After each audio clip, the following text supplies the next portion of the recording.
president of Lymphedivas, and I'm here today to talk a little bit more about how we measure and fit for our garments.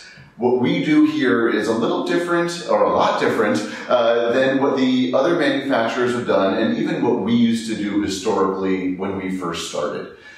What the goal is today is to understand how we take our measurements, where we take our measurements, and how we utilize a tool that we have developed called the Fitter's Aid app to help us understand not just what size somebody should wear, but understand what size by understanding what's happening directly inside the garment with how it is applying compression at each of the measurement points. Before I get into that, I want to introduce Fiona, who I have next to me and is going to be our model. One of the things that we have always done as a company is really try to make sure that when we take photos of people in our sleeves, whether it's for our catalog, whether it's when I'm doing a presentation like this, that the person who is wearing the garment actually has lymphedema. It's important to us because I think that when we are having a model showing someone wearing a garment of ours, it really needs to be someone who is dealing with this so that not only do they understand what it's like to wear this, but when people are seeing these pictures, they can associate that not just they are trying to figure out what this looks like, but they can see it on someone who is actively and actually managing edema and wearing these garments. So without further ado, I'd like to introduce Fiona. Hello, and why don't you just briefly tell us how we met? Well, we actually met at Berkshire Medical Center, Berkshire Medical Cancer Center, and they were doing, presenting an award to myself for Berkshire Hero Award. A well-deserved award. Thank you. And we had met that day because you had a table set up, I believe, showing all your products, which was very helpful for everybody that was there. And I was approached by you and your wife, and we talked a little bit about my having lymphedema, and you had asked me if I would like to help you. And I said, absolutely, we'd love to. And it was great to have somebody like yourself local here in the Berkshires, where our offices are and actually where we knit and finish all of our garments, to be able to showcase somebody wearing the garments, for our catalog, and also just have someone close by that we can talk to and get feedback from directly. So thank you so much, and thank you for being here.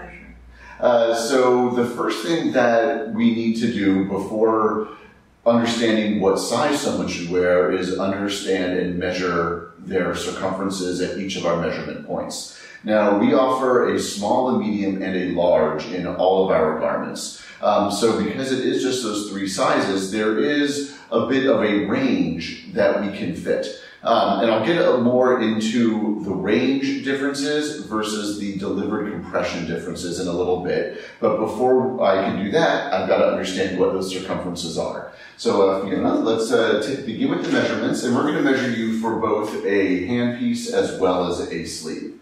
So to begin with the handpiece measurements, I like to use centimeters. I think it's a little bit easier working with decimals and fractions. But we are really going to want to take the measurement at each point at the widest part of what we're measuring. So for the finger, we typically use the index because that's usually the thickest finger, and take the circumference at that largest point on that. And for here, we've got about a 6.2 centimeter finger. The next is going to be the palm, and with the palm, we want to get that tape all the way around the palm and just below the knuckles. And here we're going to have about 19.8 centimeters. And that's it for the handpiece measurements. One of the things that we were very concerned about when we developed our handpieces was the tightness of the wrist. So even though the wrist of our gauntlets and gloves extends over the wrist of the arm, we have really tried to do a lot to minimize the amount of compression that the wrist of the handpiece provides, as we don't want an overlap of compression, which could create a scenario where even though you put that handpiece on, the wrist is getting more compression than the palm is. And if that's happening, there is a risk that you may end up getting a tourniquet type effect where fluid, which likes to move from the higher compression up the arm to the lower compression, if there is more compression here than here, it might not move smoothly there. So that was a big part of our development of our handpieces to try and minimize that risk. So now that we move on to the arm sleeve measurements, we begin at the wrist, and I like to measure right over that little bone, the styloid process, to get the measurement point there. And here we've got about 16.2 centimeters. Next is going to be the forearm measurement. And again, we are looking for the widest part of the forearm. That's going to be different for different people, and that's okay. But ultimately, we really want to get that largest circumference in the forearm measured. And for her, we're at about 27.9 centimeters. And then finally, for the circumferences, we've got the bicep. And again, we're looking for the highest compression point on the bicep. And here we've got about 33.9 centimeters. And our final measurement is going to be a length. And for the length of the arm sleeve, we're looking at the wrist until it goes right up to the armpit, to the axilla, because it's not going to go past that. If you try and pull it up past, it's just going to sort of pull itself back down. And so, this really is your stopping point. And so for that, we will take that measurement as well, and we are at about 41 centimeters there. So traditionally, once we have these measurements, we would look at the ranges that we have printed on the box. That's what every other manufacturer currently does, and it's what we used to do. So when we look at her measurements, let's start with the handpiece again. At 6.2 centimeters in the finger, she is just above the maximum size range for our small. That limits it to about 6 centimeters at the max. She's slightly over that, so it fits within the range of our medium, but is still pretty close to that small. With the palm measurement at 19.8, again, she's really fitting quite nicely in that medium. So in this one, it's implied heavily in this that the medium is going to be her size that fits. Things start to change when we look at the arm sleeve as we look at those measurements, and you'll see that some of them will start to cross over between multiple sizes, and that's where it gets confusing. So with a wrist of 16.2 centimeters, that fits, right in the middle of our small.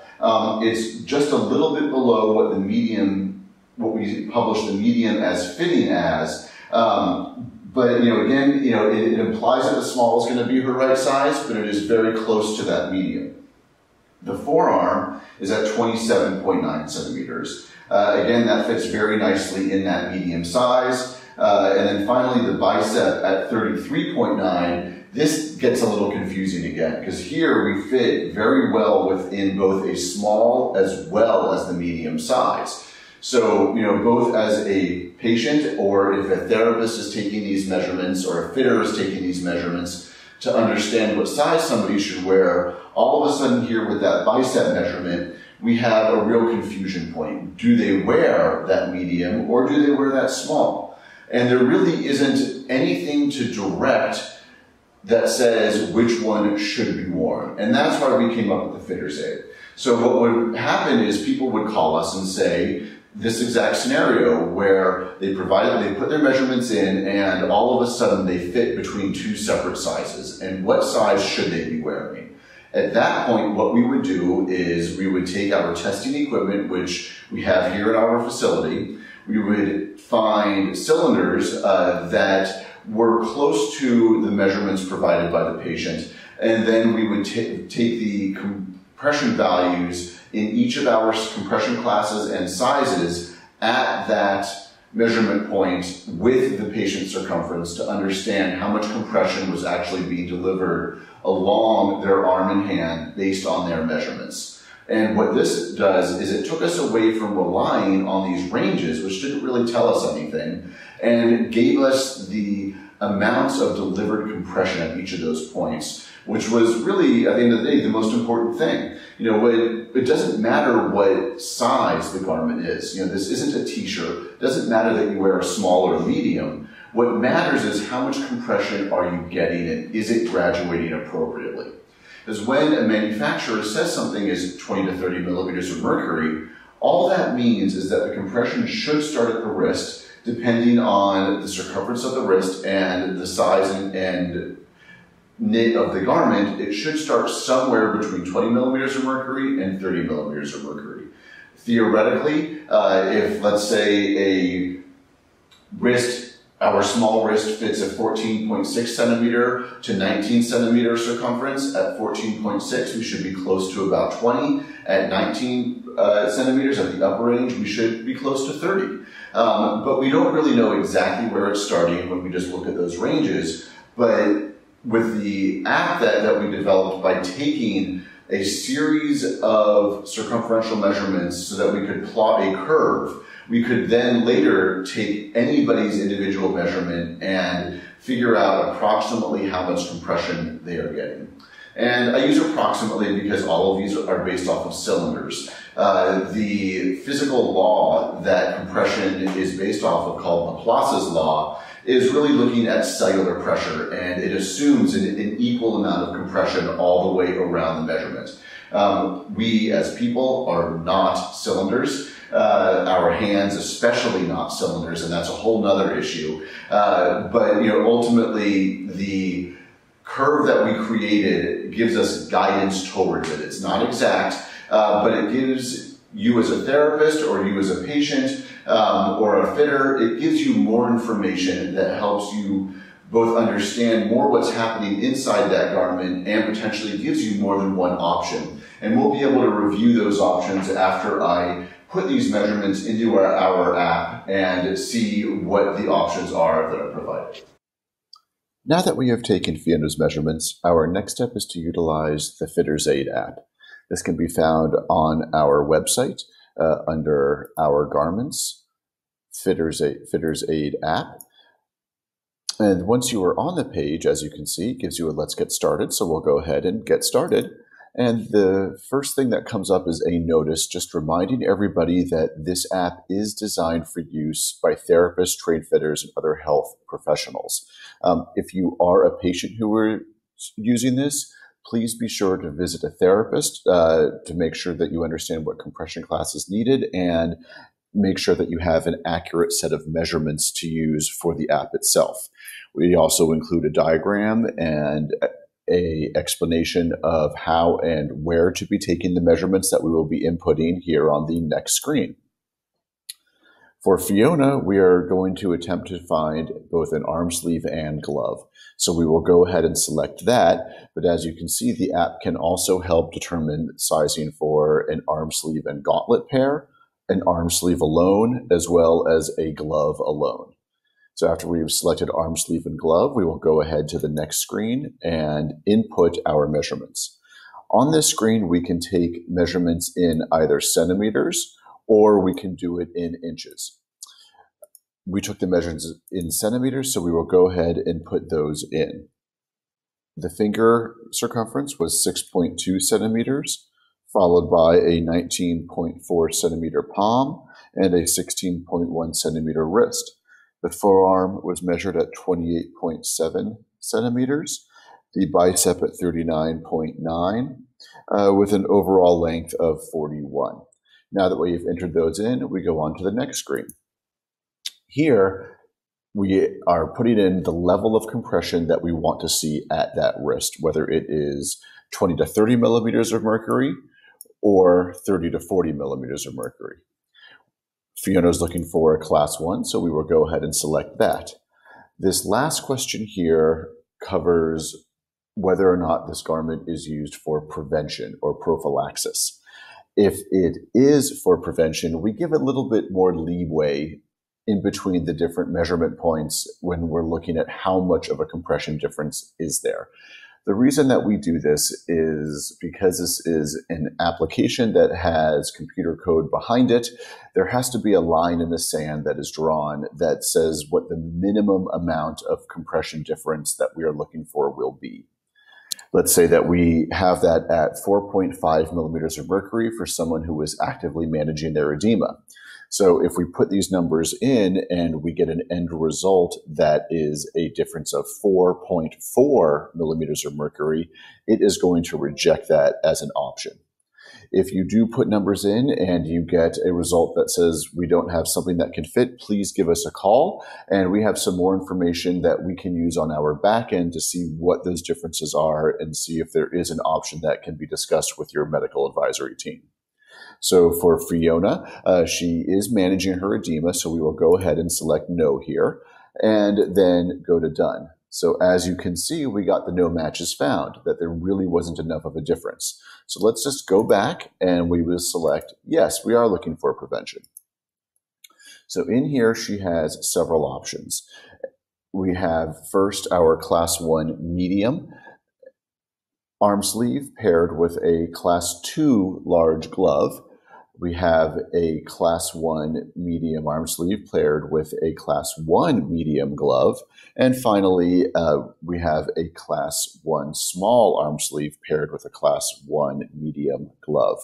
The recommendations are listed with the least amount of compression at the wrist as the first recommended option, and then it will get increasingly greater as you move down the list. This is an example where we can really highlight the power of the fitter's aid, where it stops looking at just those sizes that are printed on it and classes that are printed on it.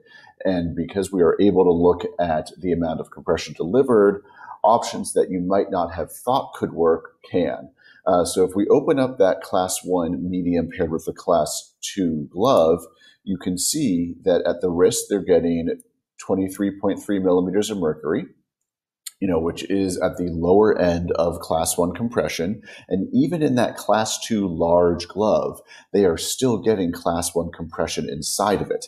They've got 25 millimeters of mercury at the palm and nearly 28 millimeters of mercury on the finger. So even though that label says 30 to 40 on it, because of the size of her hand, she is receiving less compression. But I also understand that it can be difficult in trying to explain to somebody why a class 2 labeled garment is what's being recommended. So let's look at the next one down, which was that same class 1 medium sleeve, but pairing it with that class 1 medium glove instead of a class 2 large. On this example, we see that the palm is receiving actually nearly identical compression, as well as the finger, as that class 2 large. Again, this is an example where what's important is the circumferential measurements and what that means in terms of delivered compression.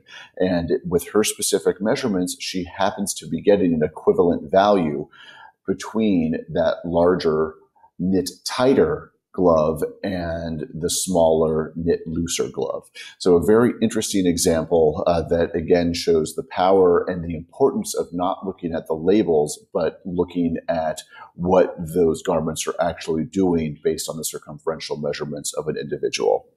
So at the end of the day, we've got a index finger that's delivering 27.9 millimeters of mercury, then dropping down to the palm at 25.2, further dropping down to the wrist at 23.3, dropping down to the forearm down to 19.8, and then on the bicep down to 15.8. So everything is graduating appropriately as we move down our list. And she is receiving 20 to 30 millimeters of mercury, so true class 1 compression on the wrist. And this is what the therapist is looking for in a garment that is safely graduating. So based on the measurements that we have just taken and put into the app, the class 1 medium arm sleeve paired with a class 1 medium glove was really our best fit. It gave the compression that we were looking for in class 1, the 20 to 30 within the wrist, and it graduated appropriately as we moved up her arm. So what we're going to do now is don the garments. And what we really recommend here is a technique where you can put the garment on by sort of flipping it inside out. This does a couple of things. One, it gives you a really nice hold point here that when putting it on, and I will apply it to Fiona shortly, you can pull it and grab it without grabbing that upper portion of the sleeve. Even though our garments are seamless, there is a turn welt on that upper cuff.